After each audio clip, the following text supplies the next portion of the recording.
มะเขือเปาะกระเทาะนาแวนพายเรือโอกแอนอาบน้ำท่าไหนอาบน้ำท่าวัดเอากระจกที่ไหนส่องเยี่ยมมองนกคุณทองร้องฮูโอ้พงพังเอ้ยสำเภาเขาล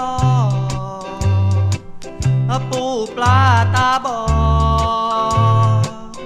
เข้าลอดพงพานกเอ้ยนกเอียงมาเลี้ยงควายเท่าพอควายกินข้าว